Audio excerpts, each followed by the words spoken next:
나눌 말씀의 주제는 후회입니다. 오늘 본문 17절 상반절 이렇게 말씀합니다. 우리가 헛되이 도움을 바람으로 우리의 눈이 상하며 그랬습니다. 이스라엘 백성들이 눈이 상할 정도로 무언가를 바라보았습니다. 간절히 기대했습니다. 그런데 그 기대와 바라봄은 헛된 것이 되었습니다. 이스라엘 백성이 바라보고 기대했던 대상은 바로 애굽, 지금의 이집트입니다. 이스라엘이 바벨론에 멸망당하기 전에 보면은 이스라엘은 친애굽 정책을 폈습니다. 왜냐하면 애굽, 이집트는 고대 근동에서 아주 오래된 전통적인 강국이었습니다. 거기에 비해서 바벨론은 새롭게 막 이렇게 떠오르는 신흥 강국이었어요. 이스라엘은 오래된 강국인 애굽의 힘을 의지해서 떠오르는 신흥 강국 바벨론의 공격을 막아내려고 했습니다. 그러나 정작 바벨론이 이스라엘을 공격하러 왔을 때 애굽은 아무 도움도 되지 못했습니다. 오히려 애굽이 나중에 바벨론에 또 멸망을 당하게 되는 그런 일이 일어나는 거죠.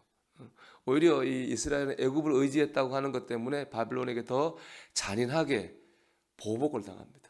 그래서 이스라엘이 패망하는 거죠.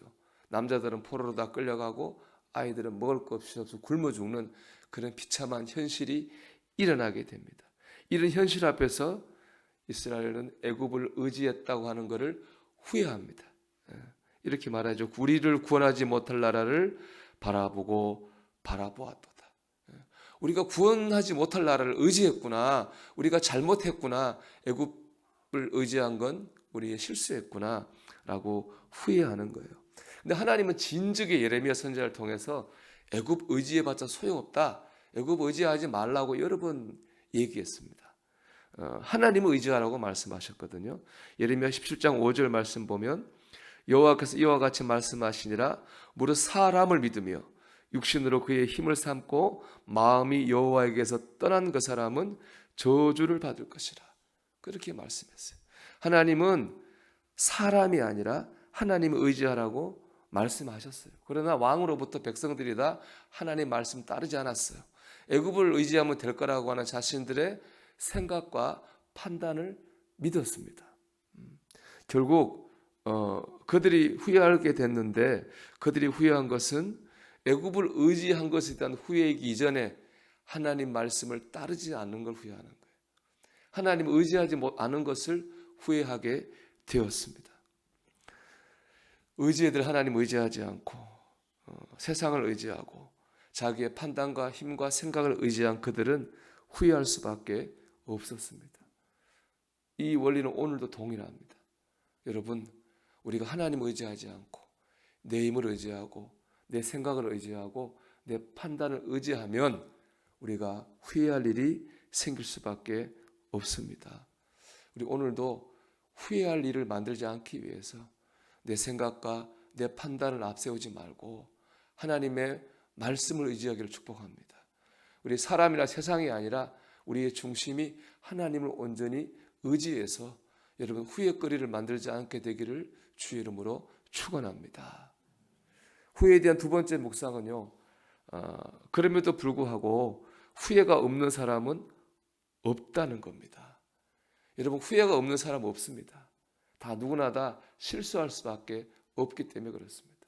일본의 유명한 크리스찬이고 유명한 작가인 미우라 아야코가 쓴 빙점 그 소설 마지막에 보면은 이렇습니다. 주인공이 자기 어머니가 자기를 사생아로 낳았다고 하는 것을 알게 됩니다. 자기를 사생아로 낳은 어머니를 용서할 수 없는 마음, 또 자기가 사생아라고 하는 그런 어떤 존재의 비참함 때문에 이 주인공이 자살하려고 그래요. 그래서 눈 덮인 산에 올라가 자살하려고 눈 덮인 산을 쫙 걸어 올라가요. 그리고 이제 문득 뒤를 돌아가지고 자기가 올라온 그 눈이니까 발자국이 있을 거 아니에요. 그 발자국을 딱 보면서 탁 깨달아요. 뭘 깨닫느냐? 인간이 참 연약하다고 깨닫습니다. 왜냐하면 자기는 분명히 똑바로 건다고 걸어왔거든요. 근데 돌아보니까 발자국이 막 흩어져 있는 거예요. 자기는 분명히 잘 건다고 걸었는데 돌아온 길을 보니까 이리저리 삐딱빼딱하게 잘못 걸은 발걸음을 보았습니다. 아, 사람은 그러나 실수할 수 있구나 라고 하는 걸 깨달아요. 그러면서 자기를 사생활로 난 어머니를 용서하고 자신의 존재도 품게 된다고 하는 겁니다. 여러분 누구나 다 잘못할 수 있고 잘못 살 수 있습니다. 그렇기 때문에 후회할 일이 없을 수 없습니다. 그런데 중요한 것은 뭐냐? 그 후회에 사로잡혀 살아서는 안 된다는 거예요.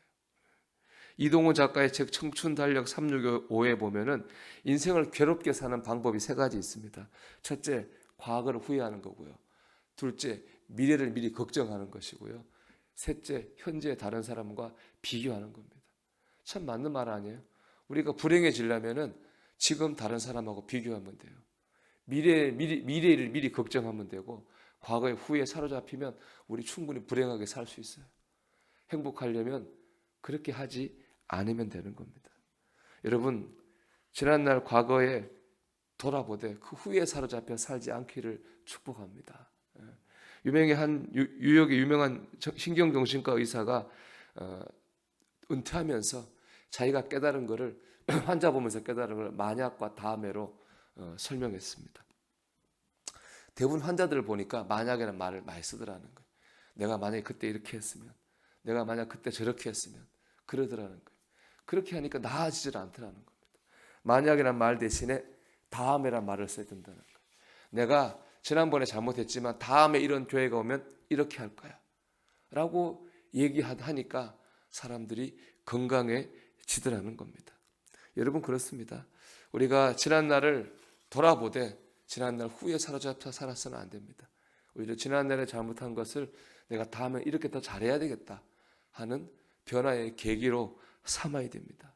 그럴 때 우리의 삶이 진보가 있는 겁니다. 여러분 오늘 말씀 22절 보면 주님께서도 과거에 대해 후회에 대해 말씀하지 않아요.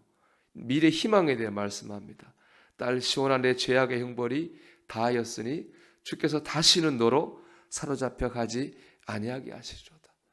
너 옛날에 잘못했지 너 혼낼 거 이렇게 말씀하지 않아요. 너 끝났다.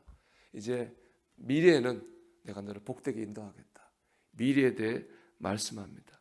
그 때문에 우리는 하나님들 미래에 대해 말씀하는 분입니다. 우리 과거의 후회에 사로잡혀 살아서는 안 되겠습니다. 여러분 후회할 거리지를 만들지 않도록 오늘 하루 하나님과 하나님의 말씀을 의지하시기를 축복합니다. 지난날의 후회에 사로잡히지 말고 그거를 계기로 삼아서 내가 더 하나님 앞에 바로 서야 되겠다. 그런 믿음의 결단을 하기를 축복합니다. 그럴 때 하나님이 예비하신 우리는 축복의 자리로 나가게 될 줄 믿습니다. 그런 저와 여러분이 되기를 주의 이름으로 축원합니다.